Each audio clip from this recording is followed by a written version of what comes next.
I'm Bruce McFerrin, Dean of Penn State's College of Agricultural Sciences.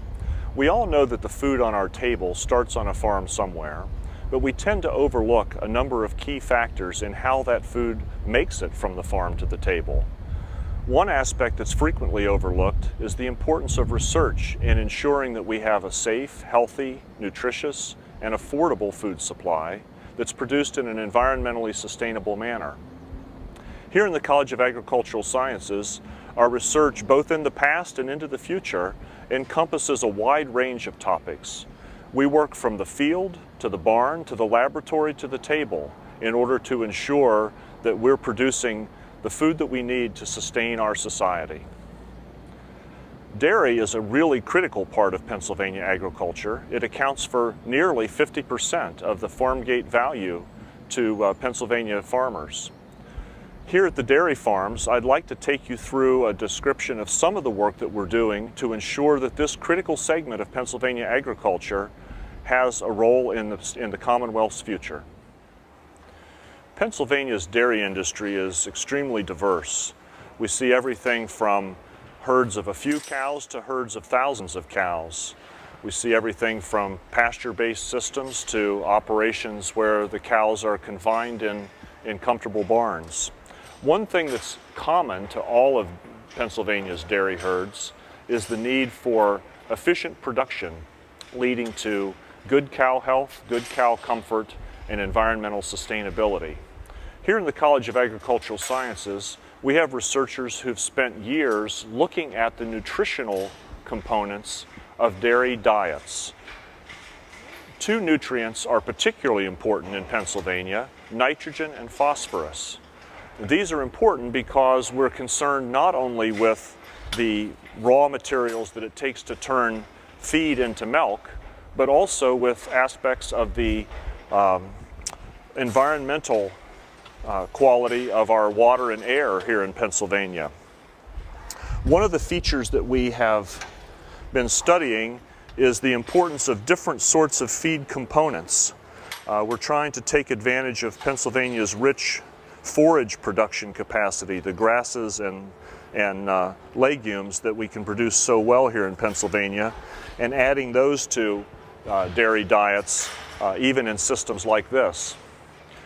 Our work on what we call precision feeding is designed to ensure that the nutrients that we put into the cow are used as efficiently as possible in making that the milk that we're harvesting from the cows. And of course, the other product that we harvest from the cows is the manure out the other end. There are environmental issues with the disposal of that manure, and by precision feeding, to put in just enough nutrients on the front end, we can control to a greater extent what's happening on the back end of the cow. The work that we've done over the past couple of years here on reducing the amount of nitrogen and phosphorus that is in the feed has actually led to a 2/3 reduction in the amount of phosphorus in the manure of the cows. This has great implications for things like Chesapeake Bay water quality. Reduction of nitrogen that we put into the feeds reduces the production of ammonia in the manure, which actually leads to better air quality. This is important in Pennsylvania, where a lot of our dairy operations are found side by side with residential communities.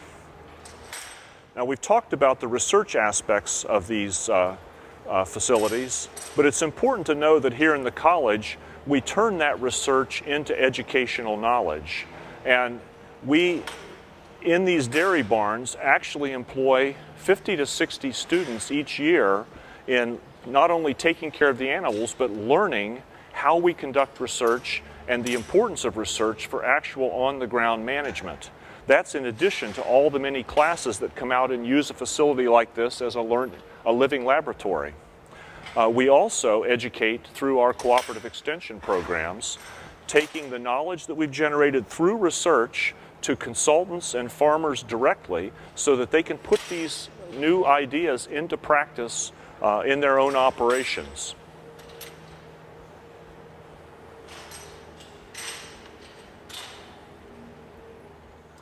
We're here on some of Penn State College of Agricultural Sciences research land The college actually operates a substantial amount of land base to conduct the experiments that we need to support agricultural research in our education programs. This is our bioenergy work that we're doing. There's a huge interest nationally and internationally in renewable sources of energy, and we've been working for several years at helping devise the techniques that Pennsylvania farmers will be using to take advantage of the interest in renewable energy. What you see here is actually winter canola. We have a crop that has followed the planting and harvesting of wheat in this particular field, and this crop will grow as a cover crop through the winter and actually provide a second crop that comes from this same land in the spring and into early summer. Then it will continue growth, finish maturing, and be harvested by combining, and we'll use this to press oil that we can use as renewable fuels. The interesting feature of canola, which is one of the mustards, it's related to mustard seed that you'd find in your kitchen, and it is in fact the source of canola oil as you would use for cooking, is that it can be processed a lot of different ways, including into biodiesel, a processed fuel with properties very similar to petroleum-based diesel, but as we'll see a little later, actually can be used directly as a fuel, as a straight vegetable oil. These kind of crops are simply one of the types of work we're doing to prepare Pennsylvania farmers for the future. A lot of folks wonder why we have to do continued research on growing plants in Pennsylvania, but as we introduce new crops into the mix, there is research that's required to be able to help our farmers take advantage of this for the consumers of Pennsylvania.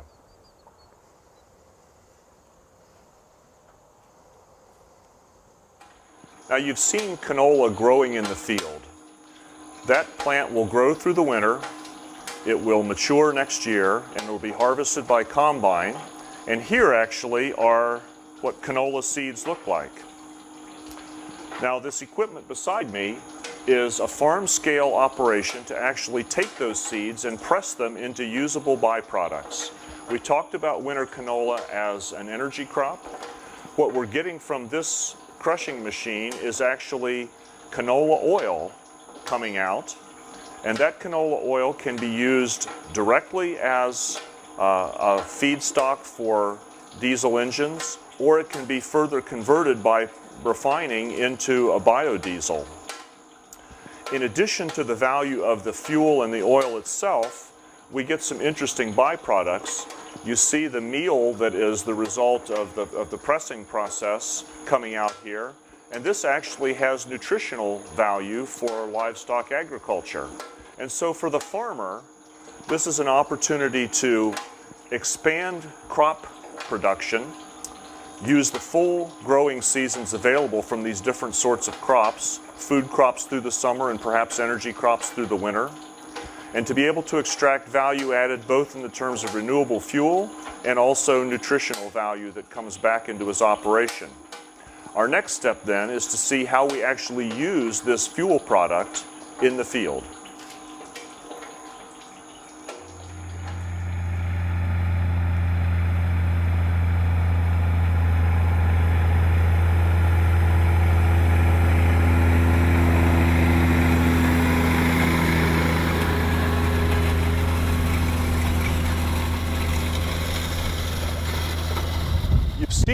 Energy crops growing in the field, and you've seen how we take those energy crops and turn them into oils and fuels with the press. Now let me close the loop for you. That New Holland tractor you just saw go by, New Holland's a Pennsylvania company, is running on straight vegetable oil. We've had a partnership for the last 6 years with the New Holland company to use their equipment to evaluate the impact of using a variety of different biofuels in farm operations. This not only gives the company a good sense of the performance of their equipment, but it also gives us information that we can provide back to Pennsylvania's farmers about energy sustainability on their own operations. Now I mentioned when we were looking at the winter canola that we use no-till agriculture. And so another feature of that rig you saw go by was the planter behind the tractor is a no-till planter. We're able to actually plant the seeds in the residue of last season's crops in an effort to minimize the disturbance to the soil.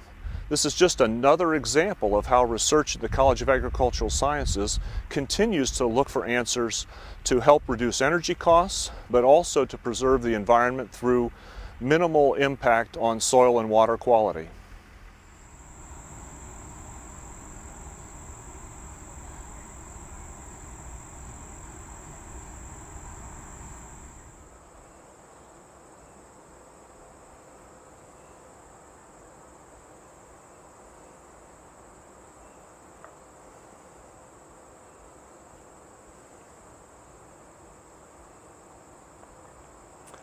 Most of you certainly recognize the honeybee, but probably very few of you think about the honeybee in the context of what is probably its most important attribute. It's a critical pollinator for food crops throughout North America. In fact, about a third of the foods that you eat derive directly from plants that are pollinated by honeybees. Several years ago, a Pennsylvania beekeeper noted a really unexpected decline in his honeybee populations. A phone call to the Department of Entomology here in Penn State's College of Agricultural Sciences led to a group of researchers beginning what has turned into an international effort to try to uncover the cause of what we call colony collapse disorder. We've experienced about a 1/3 loss in our honeybee populations, which has critical implications for the continued production of the food that we rely on. Now, this problem has turned out to be a very complex issue. We're unable to provide an easy answer to beekeepers, and so research continues to look at a variety of different factors. We're looking at things like the possibility of disease issues in honeybees, the possibility that they're being exposed to pesticides and may be suffering from that sort of challenge, and the possibility that the bees are not getting the kind of nutritional diet that they might need. Another feature of honeybees that is frequently overlooked is the fact that they are not native to North America. Honeybees were introduced from Europe by European colonists hundreds of years ago. So an add-on feature to our work on honeybees is to actually also evaluate the important role of native pollinators, bees and wasps related to honeybees, that can serve to pick up some of the slack as these honeybee populations begin to recover.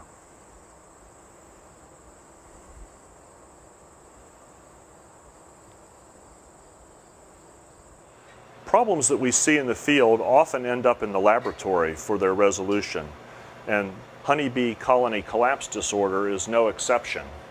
Work that we're doing here in the Department of Entomology in Penn State's College of Agricultural Sciences actually is focused on some of the potential causes.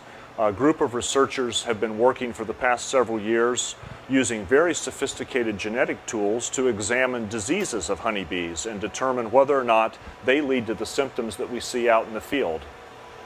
Just as in human populations, honeybees have a variety of different pathogens that affect them, and we're using these genetic approaches to look at viruses and other diseases that we already know infect honeybees, but also to identify new pathogens that may have moved into this species and may be causing the decline that beekeepers have noticed in Pennsylvania, across the nation, and around the world. Work done in this laboratory actually is addressing the potential of pesticide exposure to have an effect on honeybees. And we know from the research that's done in here that honeybees do in fact experience pesticide exposure in their everyday lives. This exposure is at a level that doesn't kill the honeybee, but may affect other components of their biology and could, in the balance, lead to the kind of population declines that we've seen over the last several years. Now, honeybees are a great example of an insect that actually is sensitive to pesticides, but here in the college we're concerned about reducing pesticide use in general with regard to food production. A good example of this is in Pennsylvania apple orchards, where over the past 10 years, work done by the Department of Entomology and the Department of Plant Pathology has led to breakthroughs that allow us to reduce pesticide applications by more than 75% in Pennsylvania apple orchards. This results not only in less exposure by workers and consumers, but also better environmental sustainability overall. Nearly all of our 250 faculty here in the College of Agricultural Sciences are engaged in research of some sort. They work with more than 500 graduate students and on an annual basis, 200 to 300 undergraduate students who are conducting research as part of their educational experience to look at a wide variety of different subjects, from very basic research to very applied research. The examples of the honeybee and reduced pesticide use in apple orchards are but two of the many examples that really reveal how useful the science that we conduct can be to producers in Pennsylvania, the nation, and the world.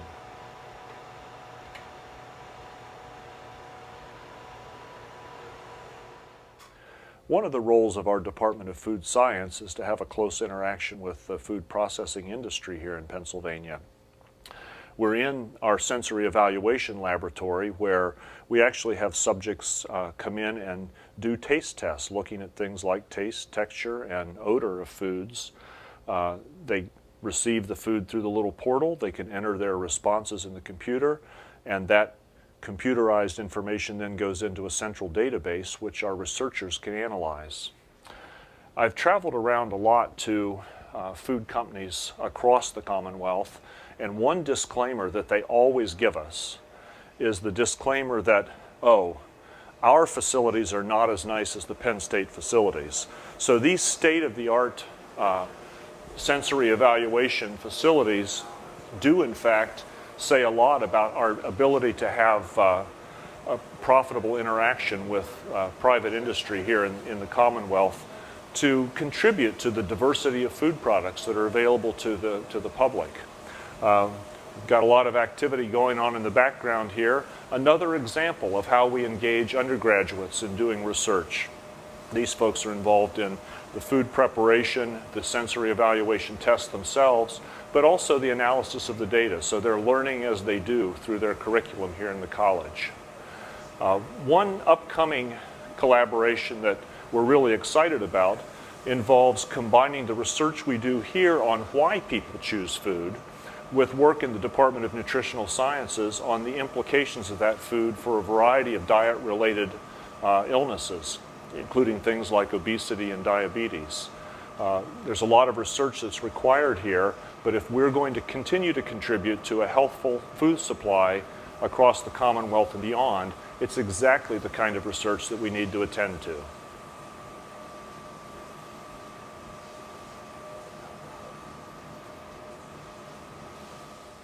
Food safety is another key issue we focus on here in the college.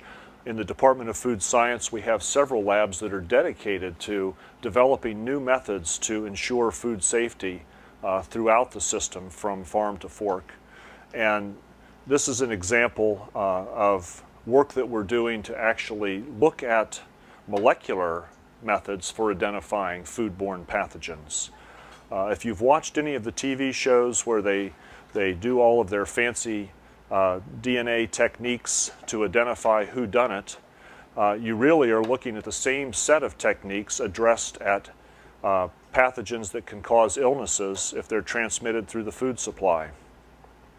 We look at pathogens that are unfortunately all too familiar to many people by name at least, things like E. coli, Salmonella, and Listeria, and our researchers are developing methods not only to identify those pathogens, but also to be able to track them through the food system, so that if we do have the unfortunate circumstance of an outbreak of a foodborne pathogen, we actually are able to then track that back to the source and to be able to clean up that source to reduce or minimize the problem into the future.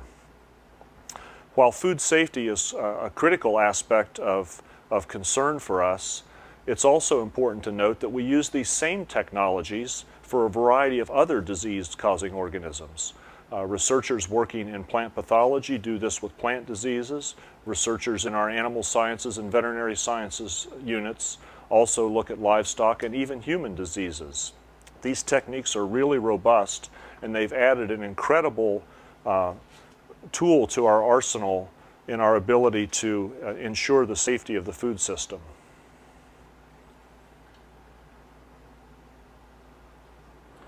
If you know Penn State, chances are you know the Penn State ice cream brand. We're here in the Penn State Creamery, which is the place where we deal with the products of that dairy we visited earlier.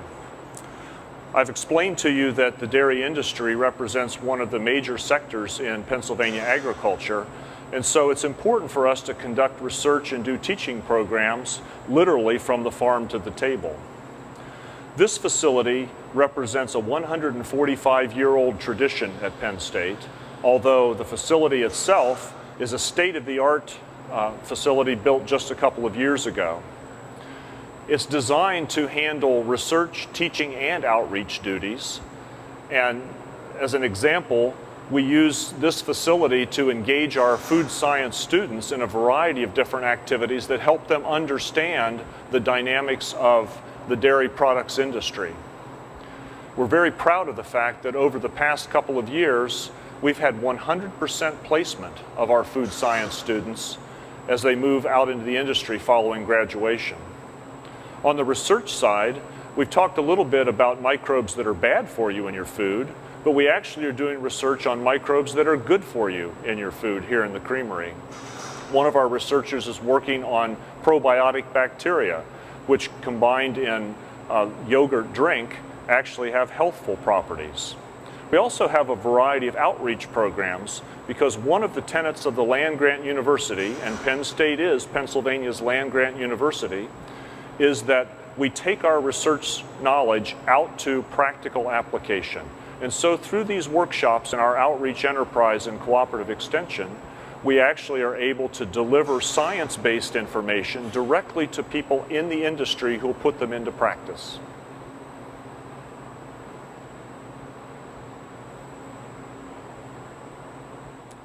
The challenges to Pennsylvania agriculture are really the challenges to the world.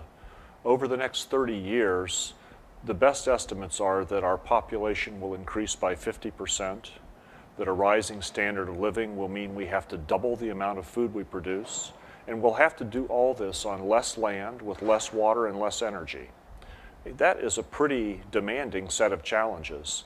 And the way that we face that is actually through continued research to take advantage of advances in science that can be adapted to the use by farmers, processors, retailers, consumers, to have a continued safe, affordable, and nutritious food supply. Penn State, as the land-grant university for Pennsylvania, is charged with discovering new knowledge and then applying that knowledge. We apply it in the classroom to educate the next generation of food producers, of food processors, of great scientists, and of informed consumers. But we also have the obligation to take that research and to translate it through our cooperative extension outreach programs to practical uses in the field. This is an era where there is knowledge available at the push of a button. You can find anything on a web search in a matter of fractions of a second. The problem is determining what's fact. And the role of a College of Agricultural Sciences and our college here at Penn State is to help the public understand the science-based information that they can trust. Here in the College of Agricultural Sciences, we conduct research truly from the farm to the table. And when we look at science as it has evolved, what we see is an increasing sophistication, the ability to use a lot of new tools that were not available to us even 10 years ago, let alone 50 years ago. Our role is to come up with a sustainable application of those tools. Some of the challenges that we face in crop production, for example, in the face of drought or shortages of fertilizer, can be addressed by tapping the capacity of the plant genome. We need to continue to work at that, and we need to use those tools in a way that fits into the kind of production practices that make sense for Pennsylvania and beyond. Our hope is in tapping the basic science that we've developed and turning it into practical solutions.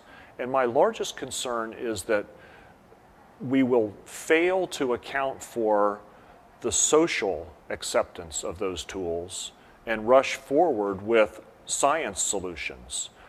A role that we have to play into the future is bringing that science to the table, but simultaneously talking with consumers about how they're going to react to that so that they understand the power that we're able to bring to them to add to the robustness of their future lifestyle and their food system. Agricultural production really requires a systems approach.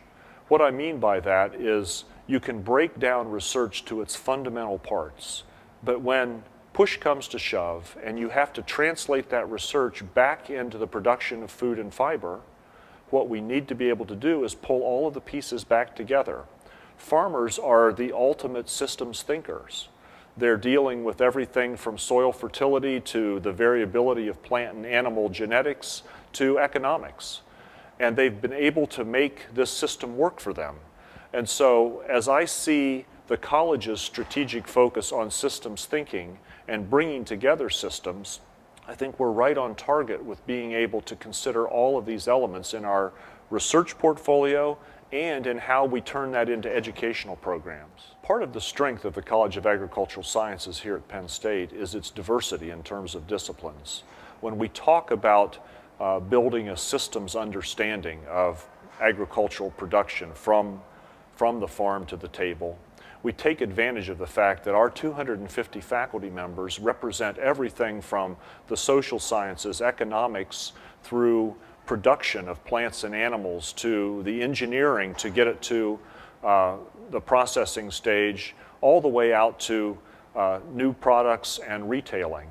I think this actually serves the Commonwealth very well. We're the only institution in Pennsylvania that has this breadth of mission to discover new knowledge about our food system and to educate future generations.